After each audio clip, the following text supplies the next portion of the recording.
Have you ever had to walk away from a toxic family member? No names, just yes or no. Are you ready for a shocking truth? At Thanksgiving, while everyone was trying to play their roles as if we were the picture of a happy family, my mother leaned back with that little smirk she saves for moments when she thinks she has the upper hand.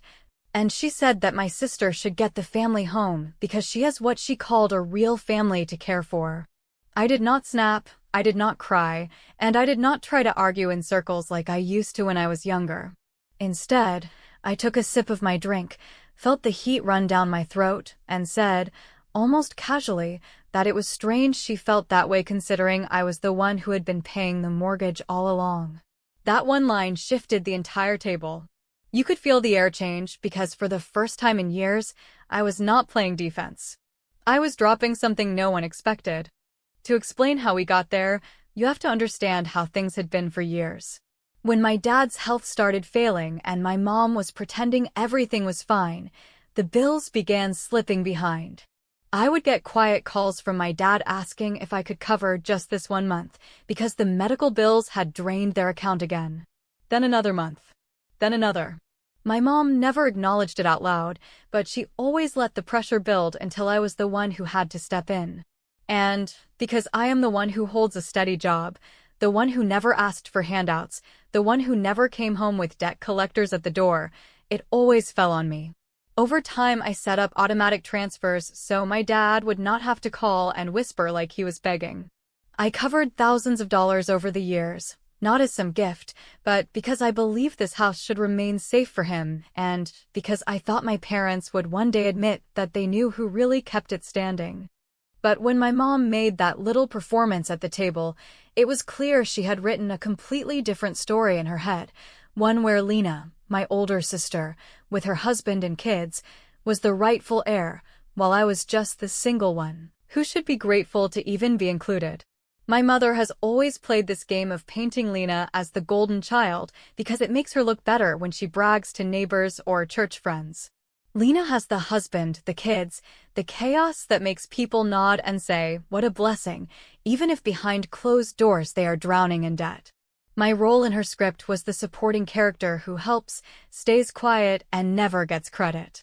So when I said that I had been paying the mortgage, Lena rolled her eyes in that exaggerated way she does, like I was making drama out of nothing. She said something like, come on, Mom meant that family comes first, and she gave her husband Jason a look, like they were united front, and I was just the bitter outsider. But my dad, who usually just sits through these arguments in silence, shifted uncomfortably in his chair because he knew what I said was true. He had been there when I drove him to the bank, when I set up the auto drafts, when I covered the late fees because Mom had ignored the notices. He knew, and the guilt was written all over his face. I did not raise my voice, but I made sure every word landed. I told them I had records. Every payment. Every late fee. Every statement that showed my account, not theirs, saving the roof over their heads. I said it not as a plea for recognition, but as a warning that I was done letting them rewrite history while I carried the weight. My mom tried to wave it off by saying I was just helping like a good daughter should, but I cut her off and told her plainly that help is temporary, but what I had done was investment, and I do not donate thousands of dollars into a black hole of denial. Jason looked uncomfortable, shifting in his seat like he suddenly realized this was not going to be the easy transfer he had probably been counting on. Lena tried to laugh it off and say family does not need receipts. I smiled, not warmly, and said that unfortunately for them, I had plenty of receipts, and we were going to treat this like adults with paperwork, not like children fighting over candy. That is when I reached down and slid a manila folder onto the table. I had not planned to show it then, but when my mother smirked and dismissed me in front of everyone, I knew the time had come. I told them I kept everything, not because I am petty, but because I learned early on that in this family, if you cannot prove it, they will pretend it never happened. Inside that folder were bank statements, confirmation letters, even the notarized document I had drawn up months earlier with my attorney. My mother's smile faltered for the first time that evening, and Lena leaned forward as if she wanted to grab it out of my hands, but I kept it closed. I told them calmly that I was tired of this house being treated like a toy for whoever mom decided was more deserving in the moment, and that from now on, the only thing that decided anything was the paperwork I already had in place. The room went quiet. Even the kids who had been bickering at the far end of the table picked up on the tension and went silent. My mom tried to change the subject, but it was too late.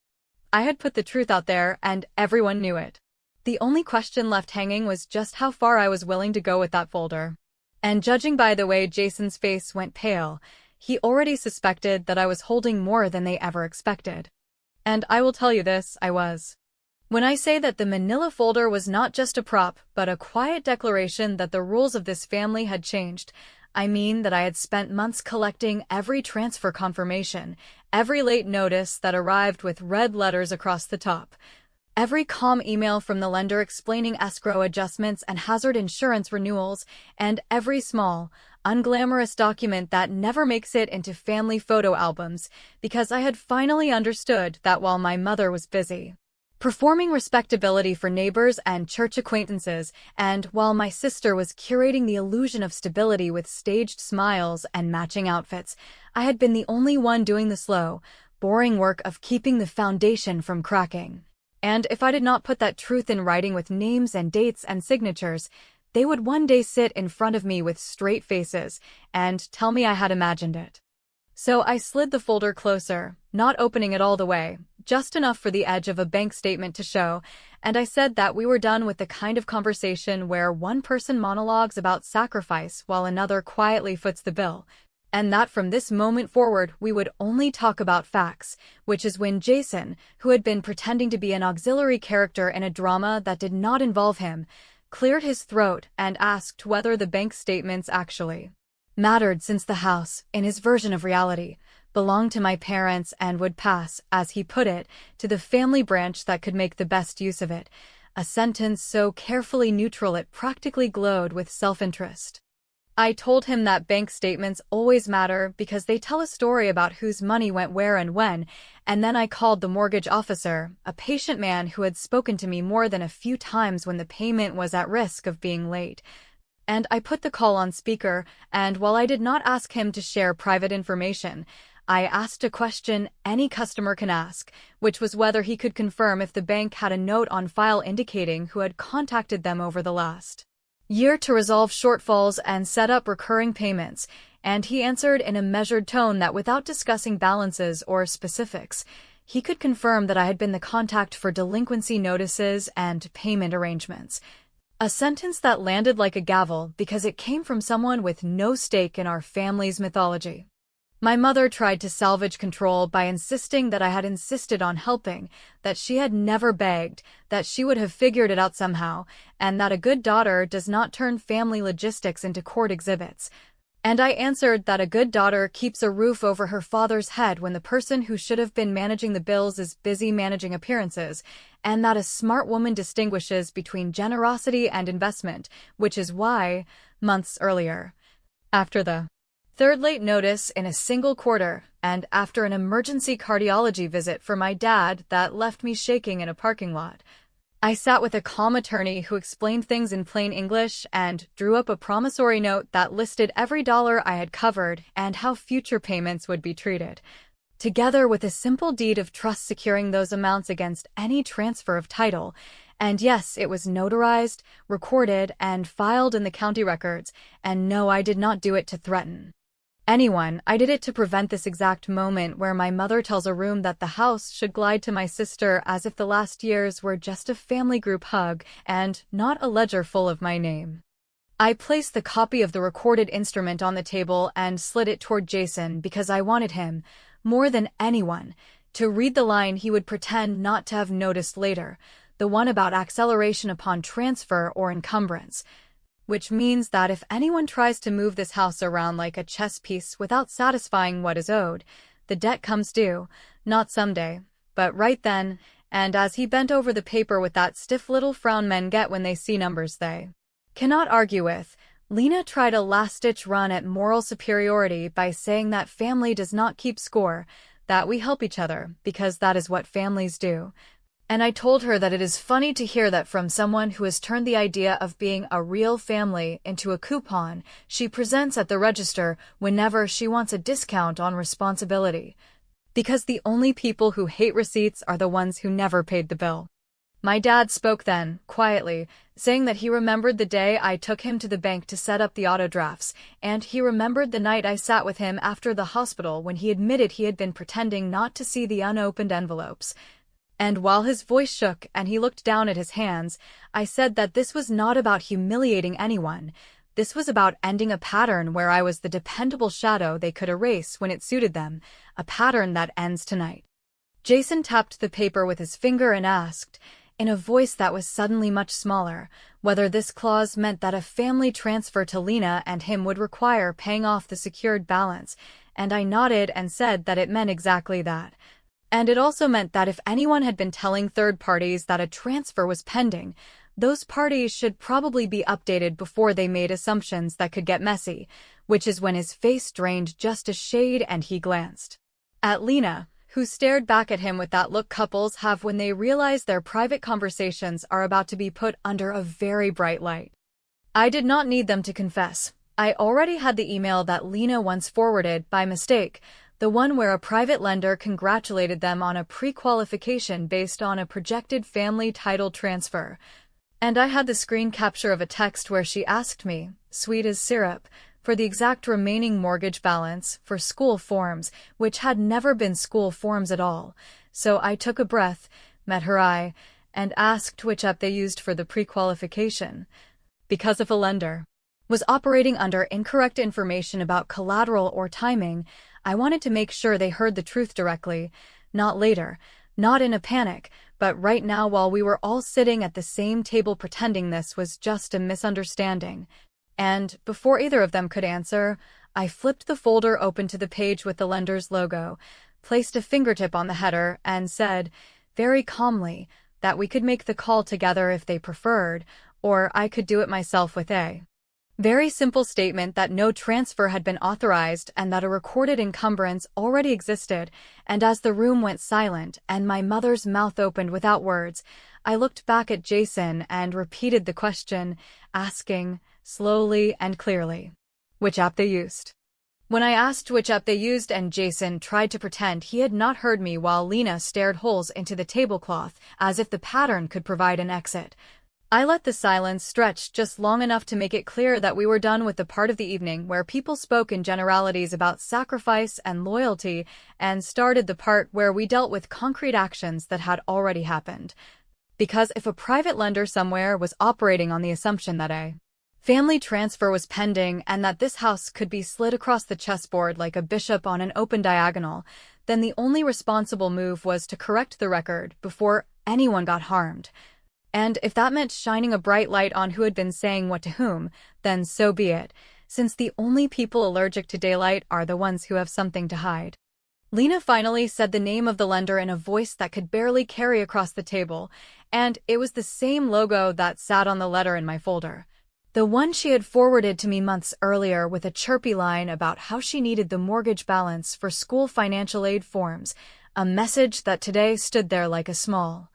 ridiculous stage prop next to the admission that there had been a pre-qualification based on a projected title transfer that neither of my parents had actually approved, and while my mother reacted with a flurry of half-formed objections about intentions and misunderstandings, and how families sometimes speak in shorthand that outsiders misread, I simply scrolled to the generic customer line,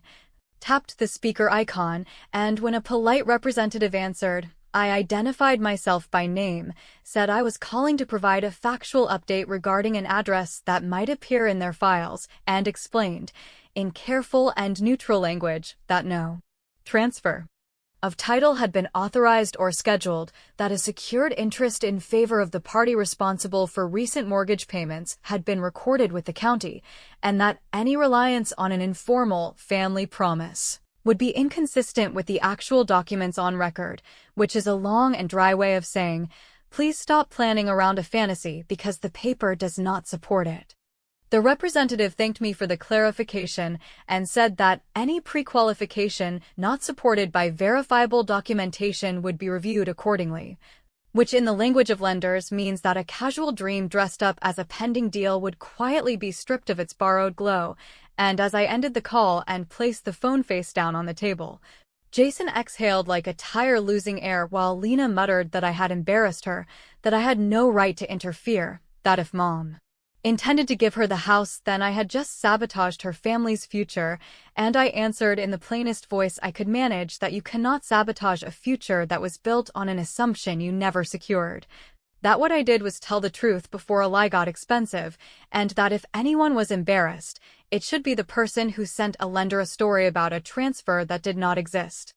My dad, who had been watching the ping-pong of faces with the careful stillness of a man who cannot afford another spike in blood pressure, rubbed his temple and looked at me with a kind of quiet apology that almost undid me, and he said, to the whole table, but mostly to my mother, that he had never agreed to transfer anything, that after his procedure in late summer, he had sat with me in Ms. Patel's small office and listened as she explained a right of first refusal to protect the home from being yanked around in a storm of emotion, and that he had signed because he did not want to leave me exposed after years of payments with nothing but a thank you card to show for it, and while his voice trembled a little he added that a roof is not love. But keeping a roof intact certainly looks like it, and he was tired of pretending that stability magically comes from speeches. My mother tried the last defense she always tries when cornered, which is to step onto the high ground of maternal authority and accuse me of turning family life into a courtroom drama. But this was not about winning a staged argument or humiliating anyone in front of the children. This was about drawing a line around reality so that the people who love to operate in fog would stop rearranging my work into their story.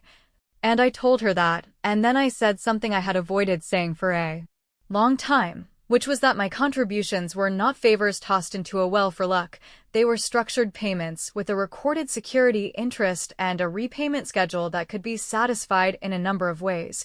One of which was simply acknowledging the debt and continuing to live in the house under a plan that prioritized Dad's care and retired the balance step by step, while another, which they kept reaching for without understanding the triggers, was a transfer that would force everything to come due, and that I was not afraid of either outcome because both were better than the purgatory of being erased. Jason, who until then had tried to maintain a posture of reasonable negotiation while his eyes flicked like a metronome toward the paper that undermined his plans, asked whether there might be a middle path where the family transfer proceeded immediately and my balance was recognized without the heavy mechanics of a recorded instrument. And I said that we had tried the path of handshakes and wishful thinking and it produced exactly the scene, and that the recorded instrument exists precisely because middle paths dissolve under pressure, and that if he and Lena wanted to talk about a buyout at fair value with proof of funds and clear deadlines, then we could do that on paper with signatures that mean something. Otherwise, we would follow the documents already in place, which do not care about anyone's pride. Lena said I was cruel, that I had chosen paper over people, and I told her that I had chosen paper because people had used me like paper, something you write on and throw away, and at that she went quiet. And I turned to my mother and said that if she wanted to keep repeating the line about a real family, then she could also repeat after me the part about real math, because numbers are not feelings, they are footprints, and the footprints all lead to me. For a long moment no one spoke, and then my mother, with a voice that tried hard to sound steady, said that I would not dare take my parents' house, that no matter what I had filed or recorded I would not drag this family through the mud. And I told her that I did not take anything, I prevented someone else from taking it while calling it a gift, and that if she wanted to talk about what happens next we could do that calmly, but only in the language of adults who understand cause and effect. Because I was done translating.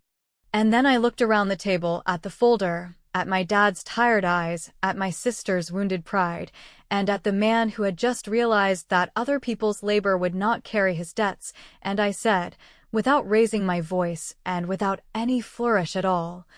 that there was one more thing I had not told them yet, and it would decide what the house meant from this day forward.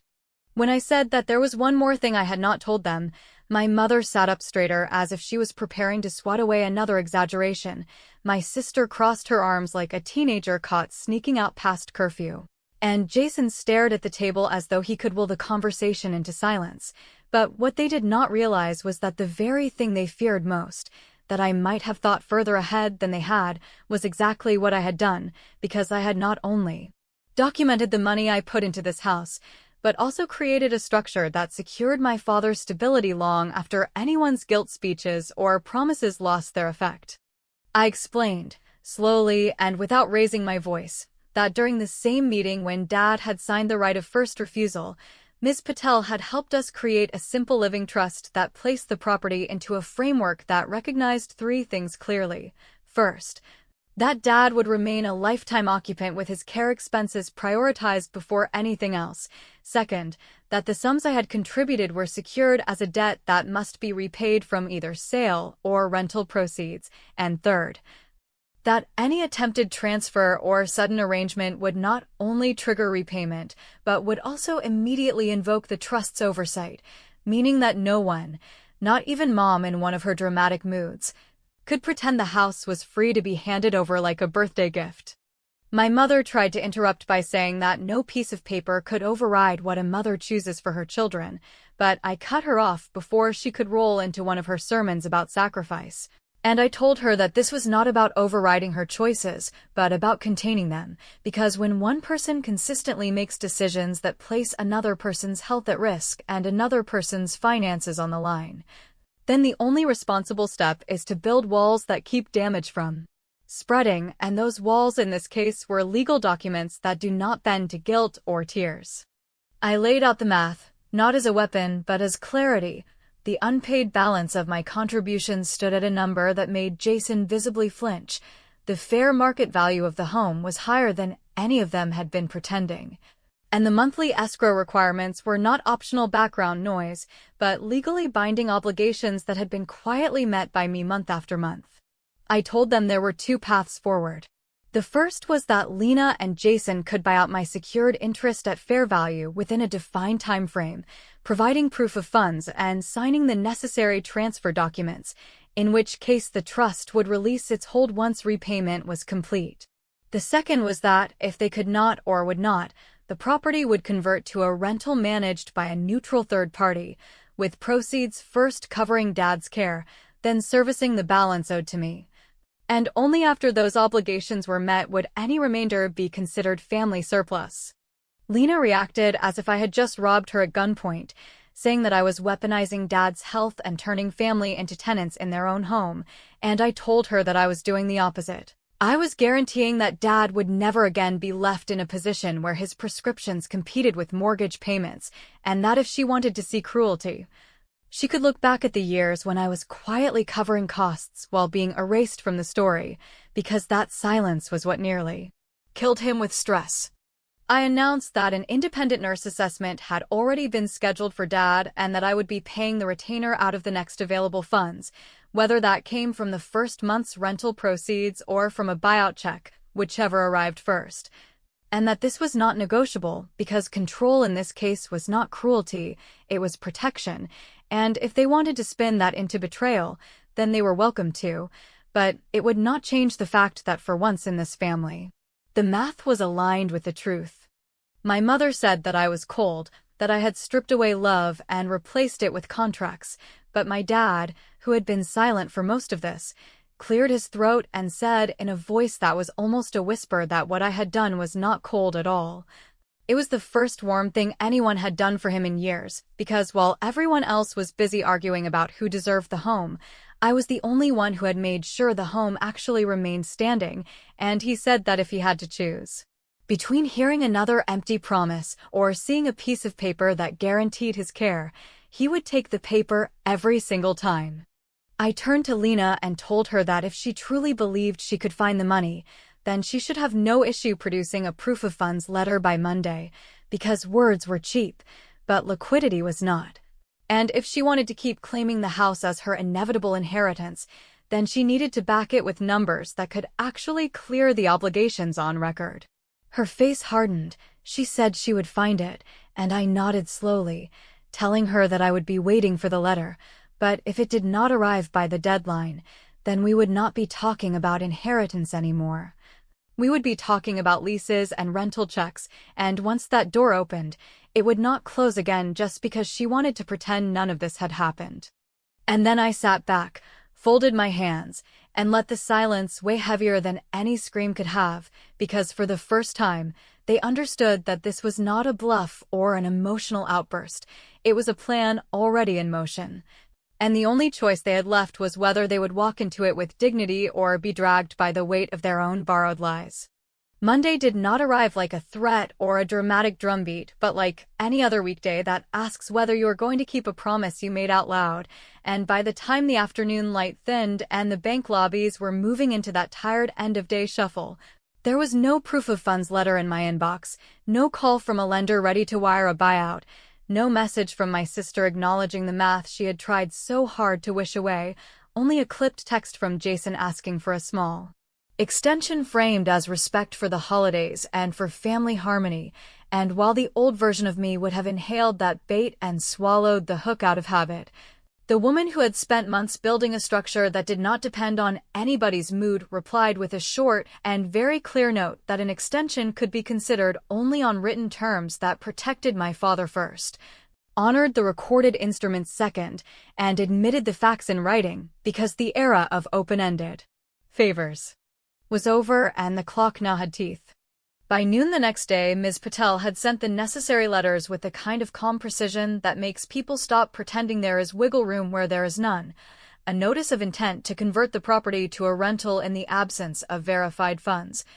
a formal recognition of the acceleration clause that would activate upon any attempted transfer, and a simple reminder of the right of first refusal that my father had already signed when he was still pale from the last procedure, and while my mother called twice with the righteous silence she uses to force me to fill the gaps, I let the calls pass to voicemail and sent a single text that we would communicate through documents until emotions stopped trying to bully logic,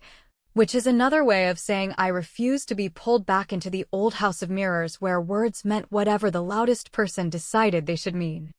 The management company I had pre-vetted months earlier stepped forward as if they had been waiting in the next room. They walked the property, photographed what needed repairs, quoted a modest budget that would be taken from the first month's rent,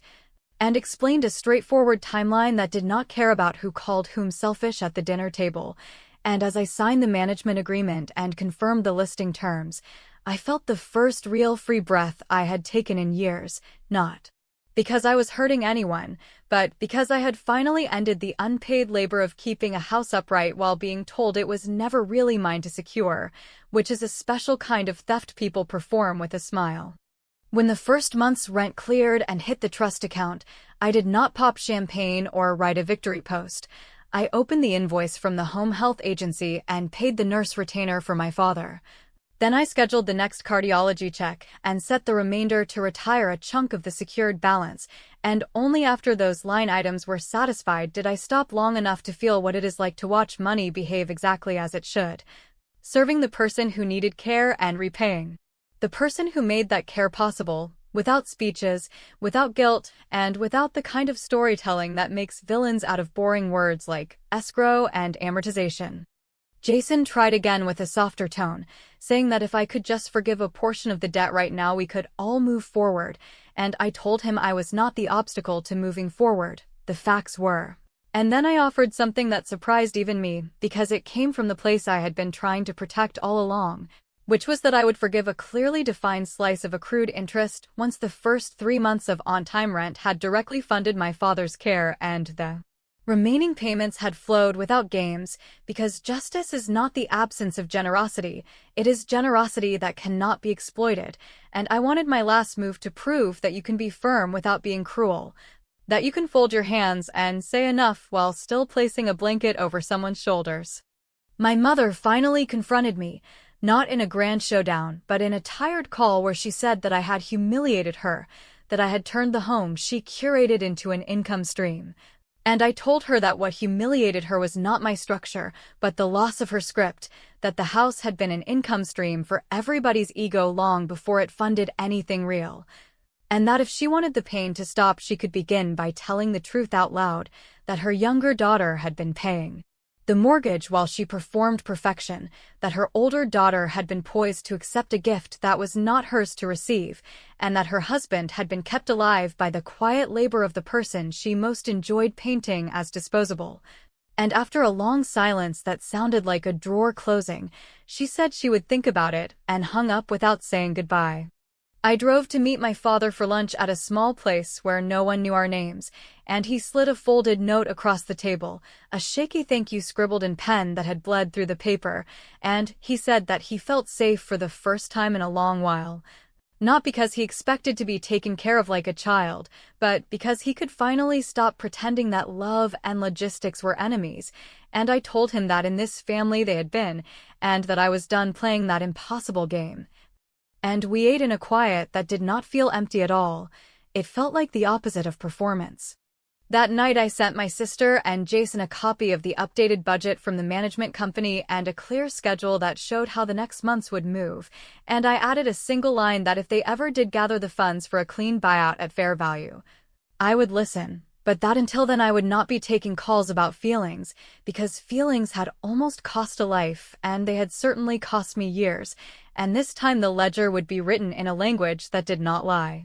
Near midnight, my phone lit up with a text from my mother that read, "We need to talk about Christmas," and although the old ache stirred, I put the phone face down and let the message sit there like an ornament that does not match the tree anymore.